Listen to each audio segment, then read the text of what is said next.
Good morning students. आपका मैं फिर से स्वागत करता हूं अपने यूट्यूब चैनल वीर फिजिक्स क्लासेस में।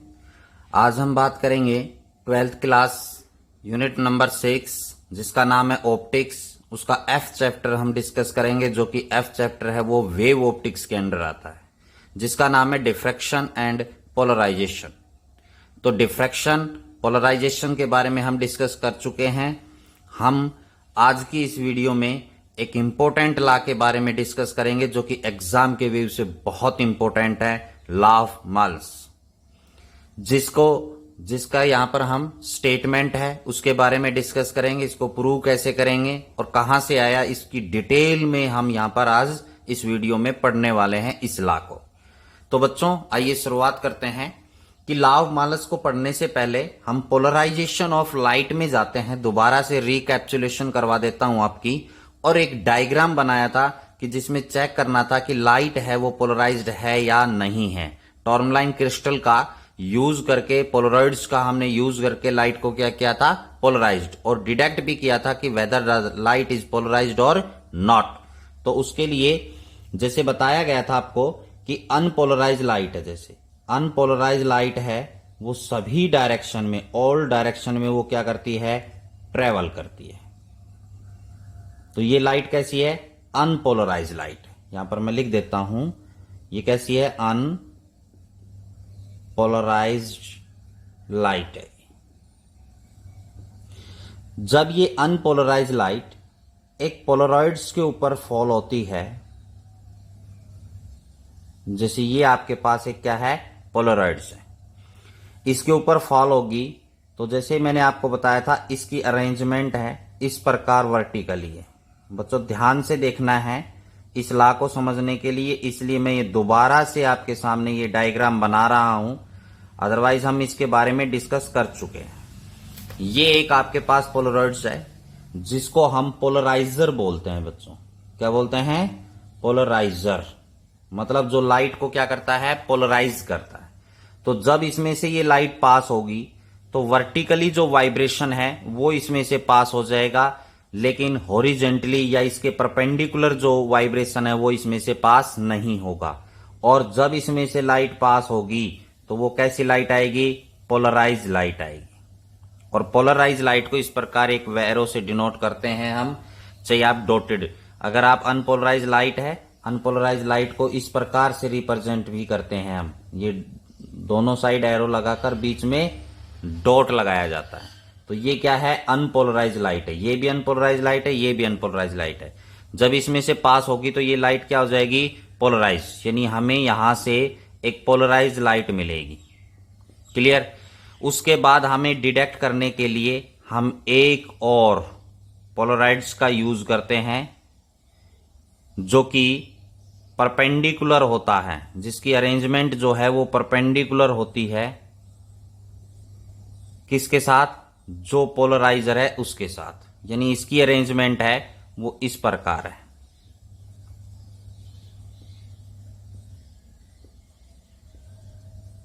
क्लियर, इस प्रकार अरेंजमेंट है।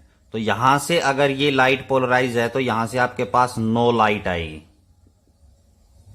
यानी यहां से आपको कोई लाइट नहीं मिलेगी।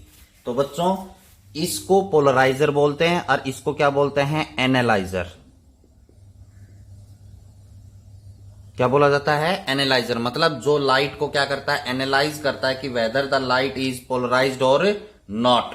तो पोलराइज है या नहीं है तो उसको यहां पर डिटेक्ट करता है, कौन करता है, एनालाइजर जो है वो डिटेक्ट करता है। क्लियर। तो ये पोलराइजर और ये क्या है, एनालाइजर। तो इस लाइट में डिटेक्ट करने के लिए इनके बीच में यहां पर जो एंगल है थीटा, इन दोनों के बीच में, पोलराइजर और एनालाइजर के बीच में ये एंगल यहां पर कितना है, 90 डिग्री है। क्लियर। ये डायग्राम हमने पोलराइजेशन ऑफ लाइट में डिस्कस किया था। क्लियर। अब लॉ ऑफ मालस में इसको समझने के लिए मैंने यहां पर इसको बनाया है, यहां पर दोबारा से इसके बारे में डिस्कस किया है थोड़ा सा।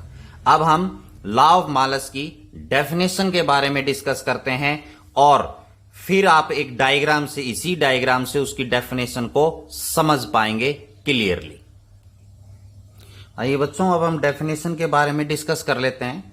अकॉर्डिंग टू लॉ ऑफ मालस वहन, इसका जो लॉ ऑफ मालस है ये साइंटिस्ट का ही नाम है, जिसने डिस्कवर किया था इंजीनियर था लोइस मालस, उसने इसको डिस्कस किया था इस लॉ को, तो इसलिए इसका नाम लॉ ऑफ मालस पड़ा। When a beam of completely plane polarise light, यानी जब एक बीम है किसकी, कंप्लीटली प्लेन पोलराइज लाइट की, is incident on the analyser, जैसे ये एनालाइजर है। अब डायग्राम की तरफ इसकी तरफ हम देखते हैं, ये हमारे पास क्या है एनालाइजर, तो इस एनालाइजर के ऊपर क्या लाइट फॉल हो रही है, प्लेन पोलराइज, ये लाइट कैसी है, पोलराइज्ड, और किस के ऊपर गिर रही है, एनालाइजर के ऊपर। क्लियर।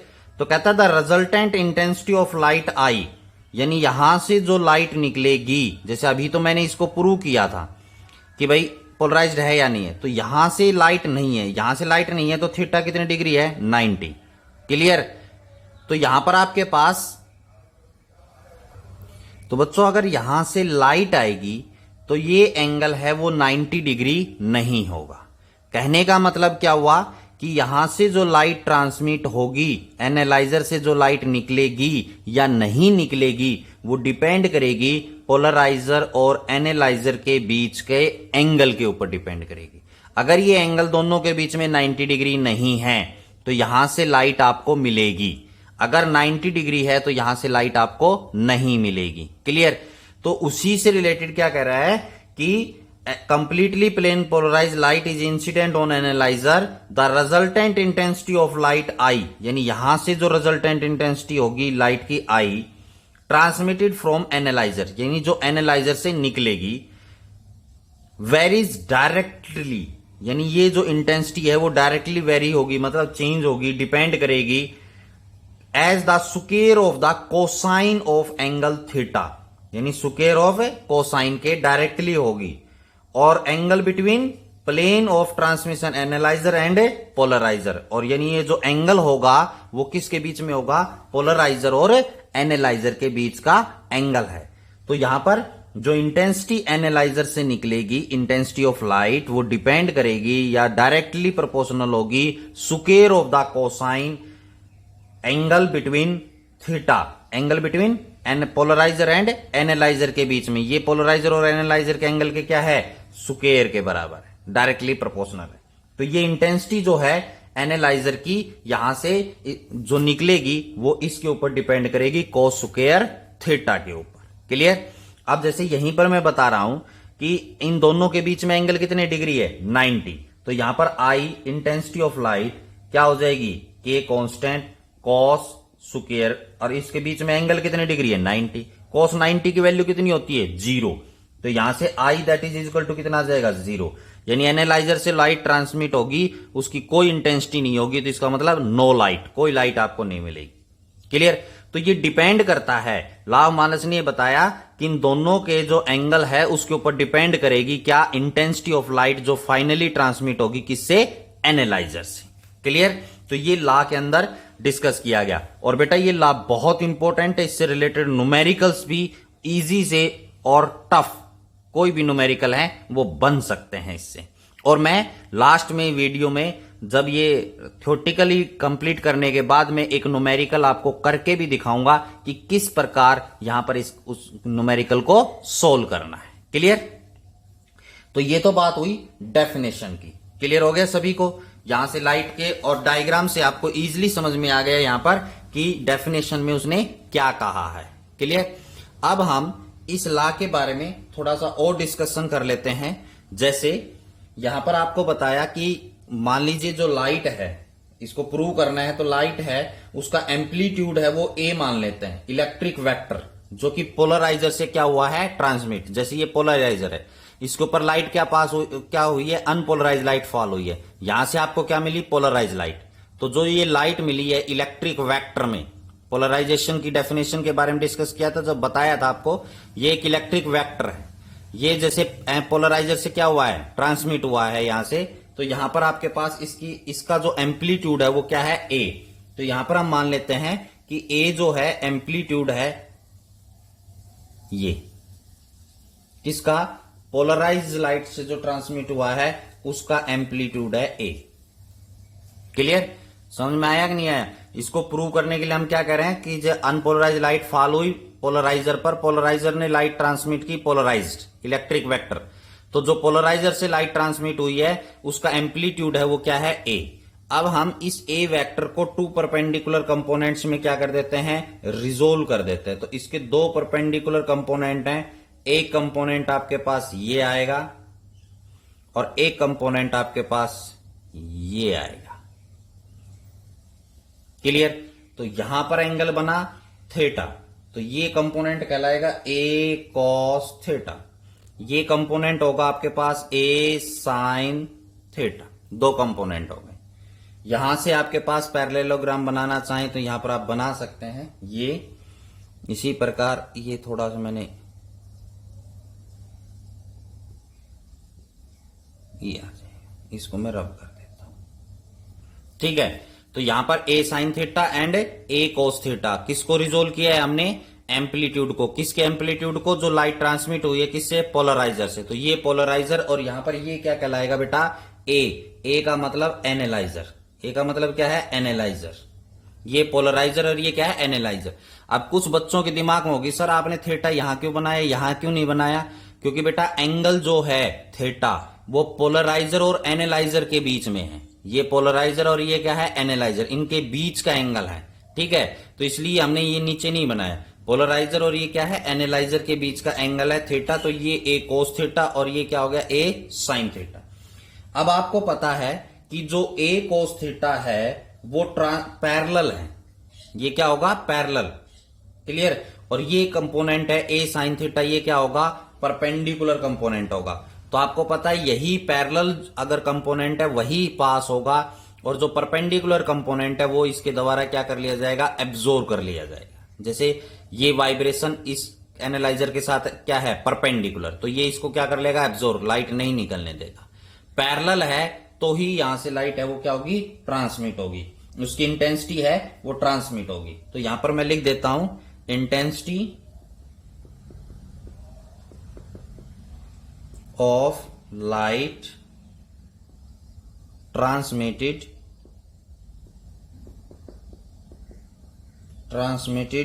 From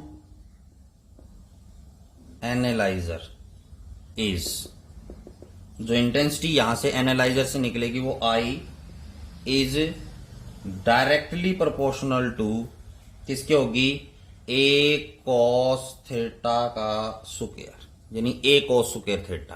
clear? क्योंकि ये पैरेलल है, ये परपेंडिकुलर कंपोनेंट है, इसलिए इसकी वजह से नहीं होगी। जब आप प्रोपोर्शनलिटी कांस्टेंट को साइन को हटाएंगे तो के कांस्टेंट यहां पर आ जाएगा ए कॉस थीटा का होल स्क्वायर, तो यहां पर आ जाएगा I that is equal to K A square cos square theta. तो यहां पर आपके पास I that is equal to I naught cos square theta. तो ये क्या आ गया, इंटेंसिटी, यानी ये लाव मालस यही है, I that is equal to I naught cos square theta. तो यहां पर आई नॉट कहां से आया, के कांस्टेंट, और ए क्या है, amplitude of the transmitted light from the polariser. Clear? तो यहां से लाइट ये आई क्या है, अब यहां पर ध्यान देना है बेटा, न्यूमेरिकल्स में भी हम डिस्कस करेंगे। आई क्या है, इंटेंसिटी, किसकी इंटेंसिटी है, जो एनालाइजर से पास हुई है।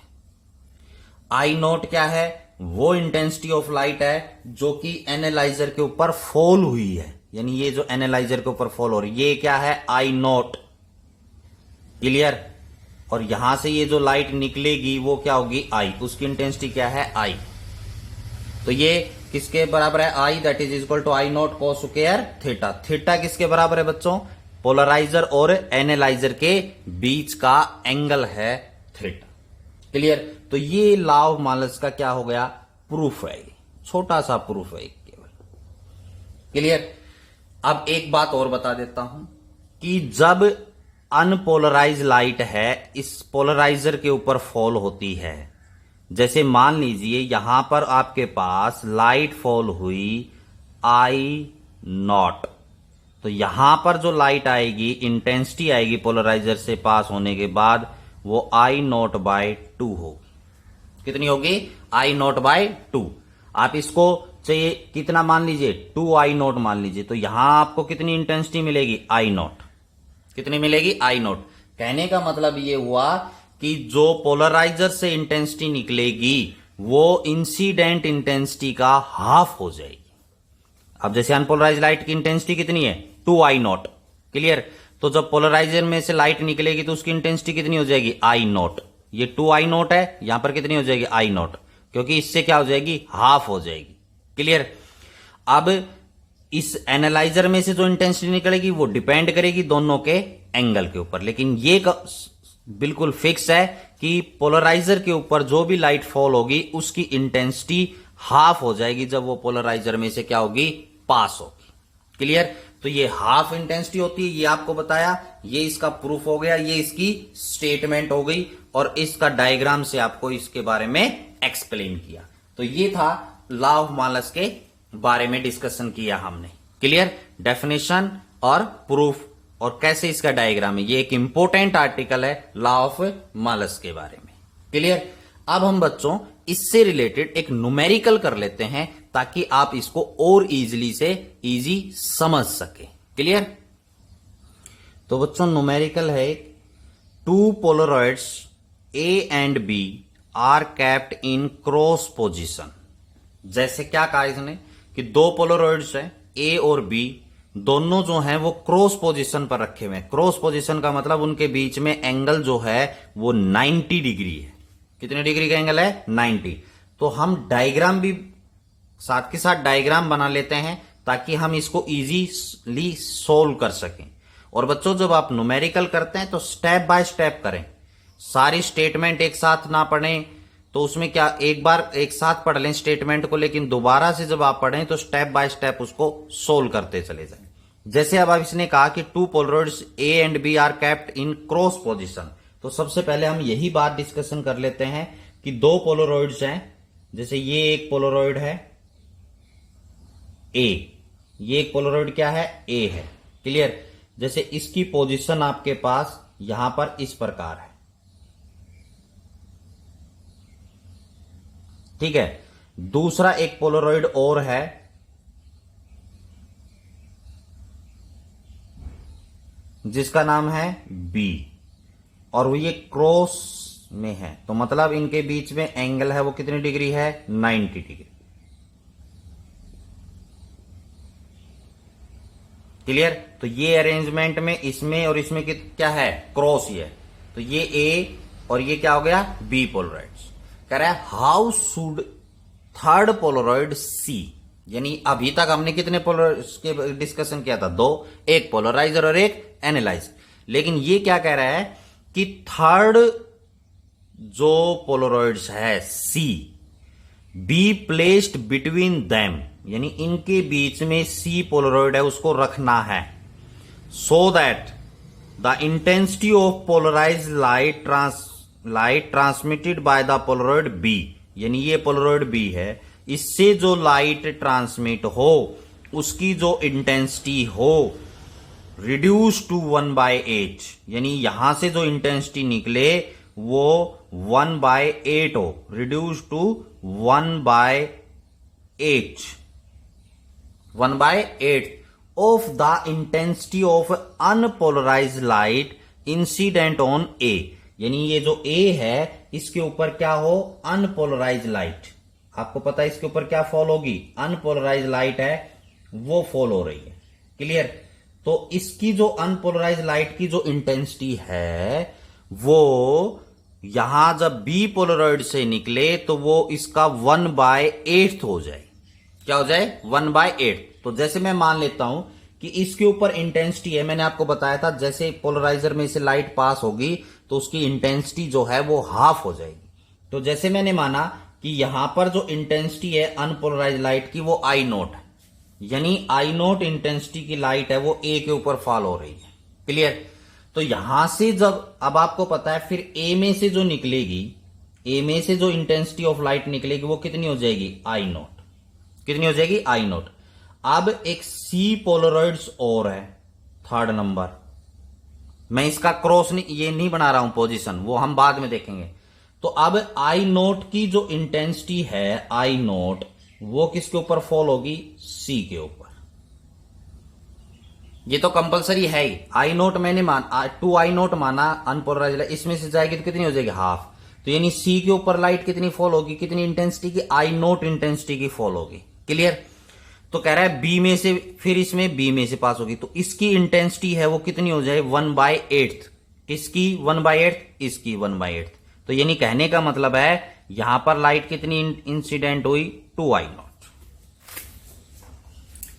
किसका 1/8 करना है, 2I नोट का 1/8 करना है। यानी इतनी इंटेंसिटी ऑफ लाइट बी से है वो निकलनी चाहिए भैया। इसका कहने का मतलब है ये। क्लियर हो गया या नहीं हो गया। आगे चलें। अब हम यहां से डिस्कशन करते हैं सी का, कि भैया इनिशियली जो सी और ए है, ए और सी के बीच में एंगल है थीटा। हमें नहीं पता कितना है, ये तो हमने निकालना है कि कितनी पोजीशन पर रखें। तो इन दोनों के बीच में, ए और सी के बीच में एंगल कितने डिग्री है, थीटा। तो सी और बी के बीच में एंगल बच्चों कितना होगा, 90 माइनस थीटा होगा। यहीं पर डायग्राम से हम डिस्कशन कर लेते। क्यों, इन दोनों के बीच में एंगल थीटा, और ये ए और बी के बीच में एंगल कितनी डिग्री है 90, यानी क्रॉस लिए। तो ये एंगल कितना बचेगा यहां पर 90 माइनस थीटा। सी और बी के बीच में 90 माइनस थीटा, ए और सी के बीच में एंगल क्या है, थीटा है। क्लियर। तो अब यहां पर हम निकालते हैं। अब हमें पता चल गया कि सी जो पोलराइड है उसके ऊपर इंटेंसिटी कितनी फॉल हो रही है, आई नोट। तो यहां से कितनी इंटेंसिटी निकलेगी वो हम निकालेंगे। तो यहां पर मैं लिख देता हूं, लिखेंगे आप intensity of polarised light from C. यानी सी से जो पोलराइज लाइट है, इंटेंसिटी ऑफ पोलराइज लाइट वो कितनी होगी। यहां तो पोलराइज हो गई, आई नोट फाइल, तो यहां पर क्या होगी, तो यहां पर आप लॉ ऑफ मालस का यूज करेंगे। तो मान लीजिए यहां पर हम इंटेंसिटी है वो क्या मान रहे हैं, I1। यानी यहां से जो इंटेंसिटी निकल रही है सी से, वो इंटेंसिटी कितनी है बेटा, I1। ये माना है हमने, I1 की इंटेंसिटी किससे निकली है, सी से। और ये I1 किसके ऊपर फॉल होगी, बी पे। तो I1 कितना होगा, तो आपको बताया था according to law of Malus, I that is equal to I nought cos square theta. तो यहां पर I1 मान लिया, इसकी इंटेंसिटी किसके बराबर होगा, I नॉट। ये रहा I नॉट। I नॉट का मतलब जो इंटेंसिटी ऑफ लाइट इसके ऊपर फॉल हो रही है, I nought cos square theta. Cos square theta, theta किसके बीच में, ए और सी की बात कर रहे हैं अभी हम, ए और सी की। तो यहां पर आपके पास I1 इंटेंसिटी तो इसमें से निकलेगी। ये आई नोट कौन सी होती है, जो पोलराइड्स के ऊपर फॉल हो रही है। तो सी के ऊपर कौन सी आ रही है, फॉल हो रही है, आई नोट। क्लियर। तो यहां से आपके पास क्या आ गया, आई नोट इंटेंसिटी यही है, जो डायग्राम से आप इजीली देख सकते हैं कि कहां पर क्या बनाया है। क्लियर। अब इसके बाद क्या है, ये इक्वेशन नंबर फर्स्ट मान लें। अब हमारे पास आगे क्या है, मैंने बताया सी और बी के बीच में एंगल कितना है, 90 माइनस थीटा। तो सी से कितनी इंटेंसिटी ऑफ लाइट निकली, I1। तो बी से कितनी निकलेगी, तो बी से जो इंटेंसिटी निकलनी है वो इतनी निकलनी है भैया। ये गिवन है, आपको गिवन है या नहीं है। तो यहां पर आप क्या लिखेंगे, intensity of polarised light from B, कि भैया बी से कितनी निकलेगी। तो अब बी से कितनी निकलेगी वो यहां पर गिवन है। क्लियर। क्या गिवन है, 2I नॉट डिवाइडेड बाय 8। यही कहा था उसने, स्टेटमेंट में यही कहा था कि जो अनपोलराइज लाइट इसके ऊपर फॉल हो रही है बी में से निकले तो उसका 1/8 हो जाए। ये गिवन है। तो ये इतनी इंटेंसिटी ऑफ लाइट निकलेगी। अब क्या फॉर्मूले यहां पर, आई नोट का मतलब क्या था, जो इंटेंसिटी फॉल हो रही है। तो बी के ऊपर कितनी, कौन सी इंटेंसिटी फॉल हो रही है, I1। ध्यान देना है आपने, बी के ऊपर निकाल, तो बी पर कौन सी इंसिडेंट है, I1 cos square theta. Theta कितनी डिग्री है, 90 माइनस थीटा। सी और बी का देखना है अब। क्लियर। तो यहां से आपके पास 2I nought divided by 8 that is equal to I1 cos square 90 minus theta. ये क्या हो जाएगा बच्चों, साइन स्क्वायर थीटा। कितना हो जाएगा, साइन स्क्वायर थीटा। क्लियर हो गया। कोई प्रॉब्लम? आगे चलें। आगे देखिए, इसको सोल्व करने के लिए आगे 2i0 divided by 8 that is equal to i1। तो i1 किसके बराबर है? From equation number first i0 cos square theta. तो यहां पर क्या आ जाएगा? i0 cos square theta i1 की जगह, और साइन स्क्वायर थीटा। क्लियर हो गया? कोई प्रॉब्लम? तो ये वैल्यू है वो किसके बराबर है? 2i0 bye 8। ये गिवन है आप लोगों को। क्लियर? आगे चले। अब बच्चों मैं 4 से मल्टीप्लाई कर देता हूं दोनों साइड, बोथ साइड 4 से मल्टीप्लाई। तो यहां पर आपके पास कितना आ जाएगा? 2i0 divided by 8 multiply by 4 that is equal to 4i0 sine square theta cos square theta. तो यहां से 4 से मल्टीप्लाई किया तो 8 हो गए ऊपर, 8 से 8 कैंसिल। तो यहां पर आपके पास क्या बचा? i0 that is equal to 4i0 sine square theta cos square theta. बच्चों मैंने आपको डायग्राम से इसे अच्छे तरीके से समझाया, इसको आप इजीली समझ सकते हैं। अब i0 से i0 क्या हो गया? कैंसिल। तो यहां पर क्या बच जाएगा बच्चों? 4 sine square theta cos square theta that is equal to 1। i0 से i0 कैंसिल, 1 बच गया। क्लियर? इसको हम किस प्रकार, अब हमें तो क्या निकालना है? थीटा निकालना है। तो यहां पर आपके पास क्या हो जाएगा? 2 साइन थीटा कोस थीटा सारे का whole square that is equal to 1। Squaring की फॉर्म में लिख दिया। स्क्वायर को इधर ले जाएंगे तो कितना हो जाएगा? 1 ही आएगा। यानी कहने का मतलब है 2 sine theta cos theta that is equal to 1। अब 2 साइन थीटा कोस थीटा, ये किसका फॉर्मूला होता है? साइन 2 थीटा का। किसका होता है? Sine 2 theta. तो यहां पर आप साइन 2 थीटा का फॉर्मूला होगा दैट इज इक्वल टू 1। कोई प्रॉब्लम? अब यहां पर ध्यान देना है, साइन 2 थीटा आ गया। क्लियर? तो sine 2 theta is equal to कितना आ गया? 1। तो साइन 2 थीटा यानी साइन की कितने एंगल पर इसकी वैल्यू 1 होती है? तो साइन के 90 डिग्री पर इसकी वैल्यू कितनी होती है? 1। तो इसका मतलब क्या हुआ कि ये बराबर होगा कब? जब साइन 90 डिग्री, यानी 1 वैल्यू कब आई? साइन 90 पर। तो ये दो बराबर हो गए। तो यहां पर क्या लिखेंगे आप? साइन, तो देखो साइन साइन है, ये कैंसिल। तो यहां पर क्या बच जाएगा? 2 theta that is equal to 90 degree. तो यहां से theta that is equal to 45 degree. तो कहने का मतलब क्या हुआ कि जो ये C है, A और C के बीच में एंगल कितनी डिग्री होना चाहिए? 45 डिग्री होना चाहिए। जैसे इस प्रकार अगर आप हम मान लेते हैं कि ऐसे ये एंगल होना चाहिए इस प्रकार।